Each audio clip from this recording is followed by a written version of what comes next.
Welcome to the show. My name is Robert Hytha. This is Be the Bank, the very best place on YouTube to learn about the secondary mortgage market. I come on this show once a month, the last Wednesday of the month, to break down everything that we shared with you over these past weekly videos, as well as our content schedule for next month. But also extra special for this episode, I'm taking you behind the curtain here, a little sneak peek into my portfolio management business to see what I earned helping my portfolio management client sell non-performing loans in the first quarter of the year, and how you can get on the next distribution so that you can have these opportunities available for your own investment as well. So let's jump right into it. All right, it is episode number 55, and we're gonna start with that recap of this month's content. We're gonna talk about next month's agenda. Then we're gonna talk about the market and the actual investments that our mastermind members have made this month. Then we're gonna be doing a case study rewind to talk about a previous case study that you guys may not have seen from episode number 21 of this show. So let's hop into it, starting with new videos every Wednesday. That has been the mantra for the last 2 months, and I'm really excited to keep up this great trend. This month, we've posted quick tips, we've posted case studies, we've posted feature advice, and we also added a category because there's 5 Wednesdays in March, and that is advanced content.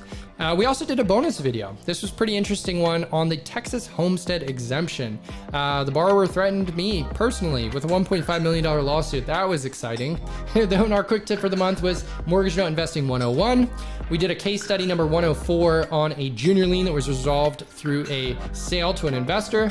Then we talked about our feature advice, which was secured versus unsecured liens and how to avoid getting a lien wiped out. Then our advanced content for the month was a quitclaim deed in disguise. Was it a sneaky borrower or an honest mistake? You'll have to watch the video to find out. All right, so our content schedule for next month, we've got a lot of great videos, starting with non-performing loan pricing.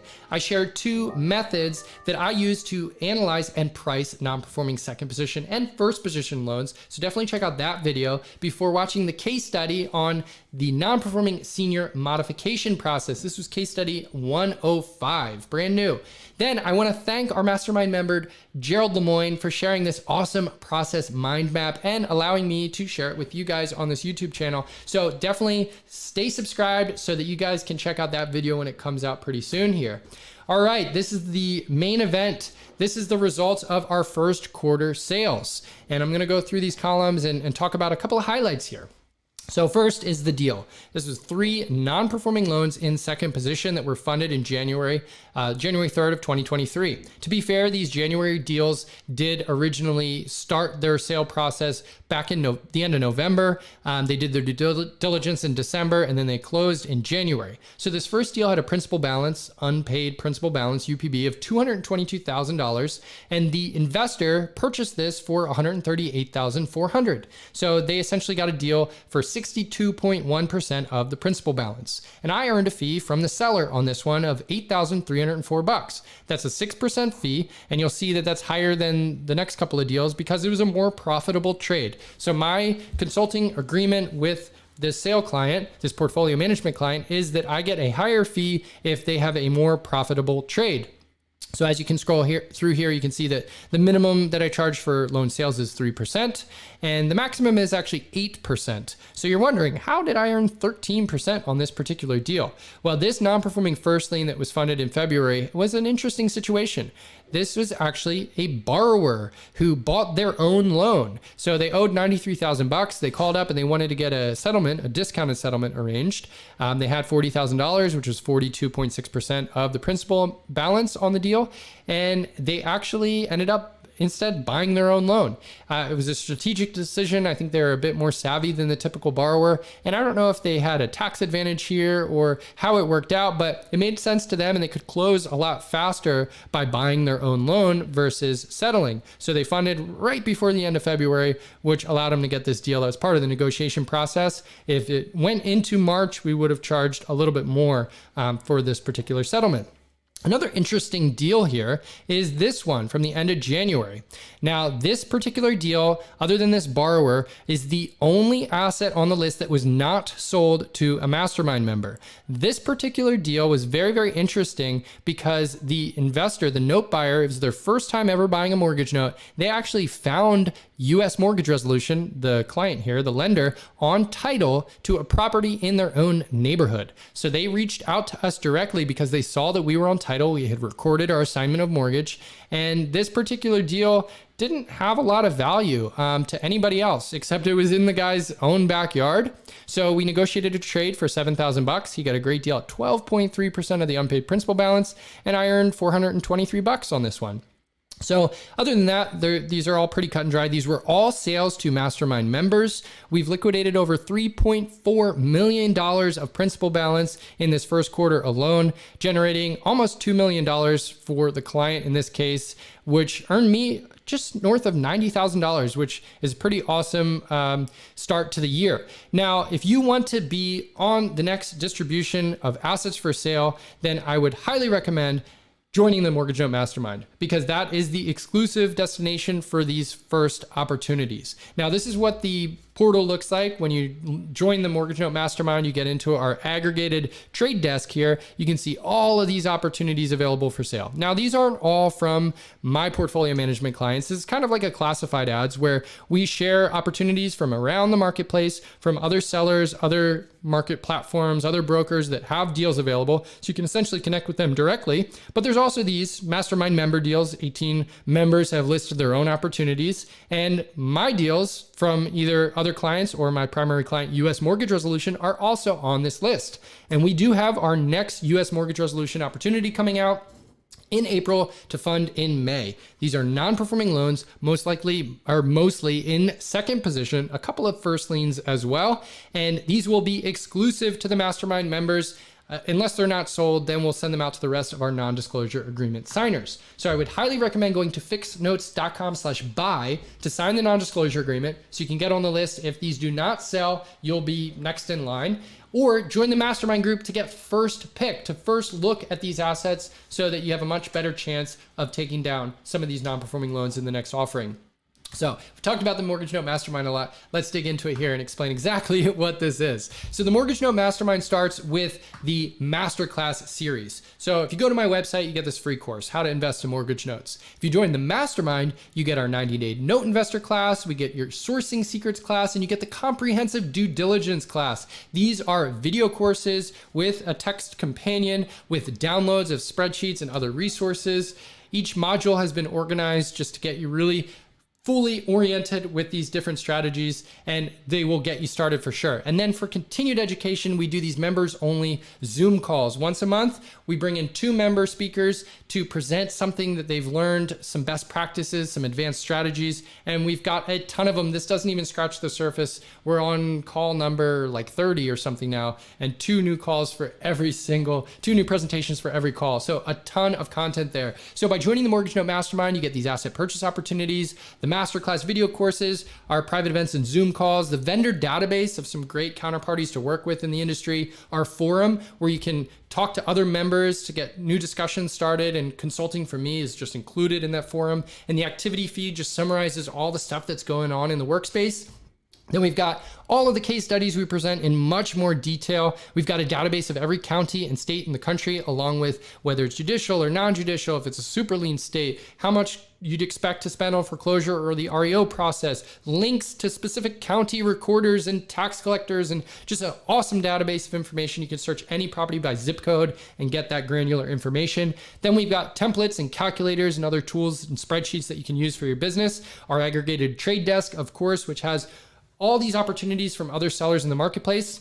And then 50% off consulting just as a little bonus here. So the price of the Mortgage Note Mastermind does increase by $10 with every 3 new members that join. So definitely jump in before the price goes up to the next tier. And we'll talk about that again at the end of the call, what the current price is. But of course, we got to talk about case studies first. So this is a case study from back on call episode Be the Bank number 21. It's a non-performing first lien that was secured by vacant land. And we actually sold this loan for $78,000. And it was pretty interesting because I did this case study sometime in 2020, I think. And it was like the day before it closed. And I said, I hope I don't jinx it. Well, good news is the deal did close. An investor bought this loan for $78,000. Case study number 42. There we go in the corner.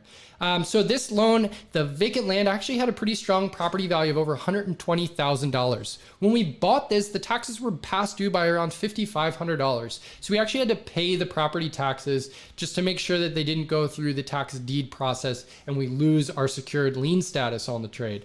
Now, equity in this deal, we said it was around 120. It actually could have been a little bit more, and you'll see why in just a minute here. But the principal balance was huge at $451,747. So the borrower owed a ton of money here, and you'll also see why in just a minute. So we're going to talk about three different things. Normally when we're talking about a borrower resolution, it's what happened, where are you now, and what do you want to do? But because we're talking about a loan sale, we're going to say bulk or retail sale, due diligence findings, and then the final purchase decision.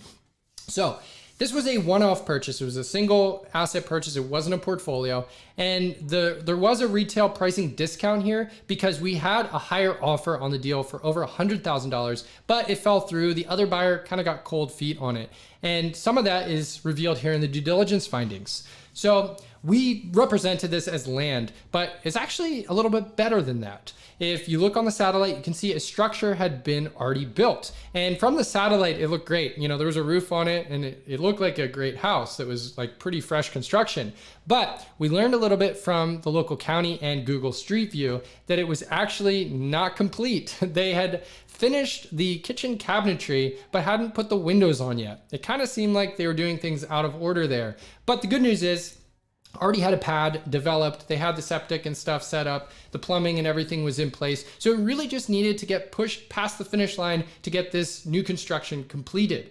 So the problem though, was that the borrower was just MIA. There really wasn't any negotiating with them. They weren't paying the property taxes, so we ended up paying the taxes ourselves and then going through the foreclosure process. So we actually had a foreclosure sale date set already in early 2021. Like I said, this deal was happening in 2020, and we already had our attorneys on the case moving forward with the foreclosure. And really the goal here was just to get that borrower's head out of the sand because it looked like he'd put a lot of investment into this deal already. We just wanted to move forward and get a trade done. And in fact, with $451,000 of principal balance, we would have taken a substantial discount just to modify or get the loan paid off in a lump sum.